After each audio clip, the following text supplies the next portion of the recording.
Hey guys, welcome back to another one of my Airsoft videos. In this one I'm going to own up to something that I did which was really stupid and celebrate the revival of this particular piece of hardware. So this is my Article 1.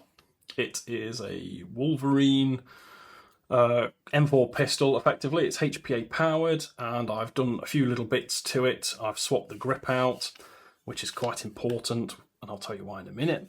And I've also put like a extended mag releasey thingy on here. It's basically a kind of a CQB God mode gun. This particular weapon suffers a little bit from having a very short barrel in a HPA engine. So what you end up needing to do is you end up needing to increase the pressure quite high. Alternatively, what you can do is swap the barrel out and you put in a tighter bore barrel, which means that you need less pressure to get it going. So I did that. So I ordered myself a barrel from AK to M4. Pete had got some kind of overruns or some leftovers from other stuff that he'd been doing and advertised up and said, does anyone want one of these? I can do custom sizes. Straight away, I jumped in there and I said, absolutely yes, please. I'd love one in 150mm, which is the size that Edgy kind of advertisers, and you can see there it just about comes just shy of the end cap, so I probably could have squeezed another 5mm out of that, but I think I can live with that. So Pete sent me that over. He sent me over a new nub and a new booking as well. He sent me an MR hot booking and like a really flat chunky nub thing.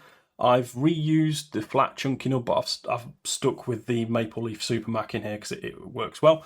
And for the eagle-eyed as well, I've also dropped in a Silent Industries coloured hop adjuster jobber thing as well, just for a bit of colour match. So where did this all go wrong? So as part of doing that, to get my upper receiver off, because I've put this grip on, the stock grip is more kind of this angle, so the hole coming through is this way, and my vertical grip is like that. So getting this through can be a bit of a nightmare. So what I do when I strip this thing down is I will take the grip off so that I can get all my electronics and line through fairly unhindered. So I've done that, I've took the top off, I've done all the swaps, brilliant. Done a bit of a service on the engine as well because it may have been leaking a little bit, so I fixed that. Then as I put it all back together, put the grip on. And this is where I got it horrifically wrong, and I'm going to use a pen to help. The bolt goes at that angle. My grip, as you can see, is that angle. So I inserted the bolt and my Allen key at this angle, and the receiver here goes through and it kind of cuts at this angle and then it goes up. I bolted vertically and I completely screwed all the threads in here. Because this is it's not an AEG fitment, it's like what they call a real steel fitment. It's not like you have 4 screws to hold it in. If it had, that'd have been cool. I could have just screwed one and put the other 3 in, but no, it's just one, and my bolt went that way, broke all the threads, could not get it in. So she was poorly. The thumbnail cover for this video, and I will try and stick it in somewhere here very quickly, shows you the damage that I did to the threads. I managed to damage the first 2 to 3 threads going into that receiver. You can't swap these receivers. The receiver is one of the few things in this thing that you can't swap. It is the lifeblood of this particular piece of kit, and you can see they are serial numbered, so it would effectively have meant new gun.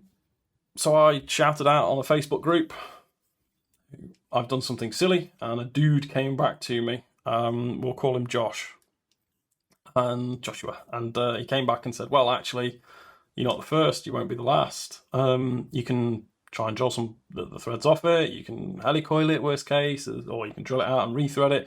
There's a lot of things you can do for it.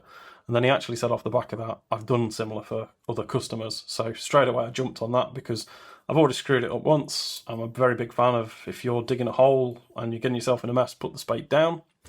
So I messaged Josh and I said, look, dude, I'm a nightmare.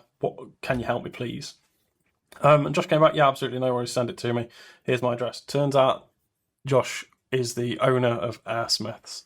So my Article 1 went off to the UK service centre, effectively, to get made better. Josh did an absolutely smashing job on it for me. It's all back together in one piece. I've aired it up, it's working fine, and I'm taking it out next weekend to try and get some use out of the bloody thing. So, everybody rejoice.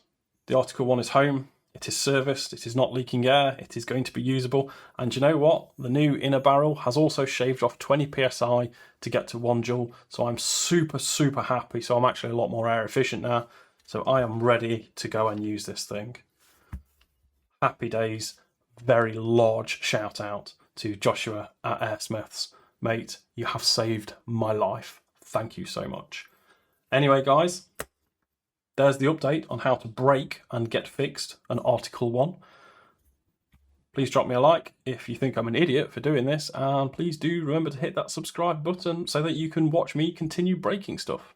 Thank you very much, guys, and I will catch you in the next one.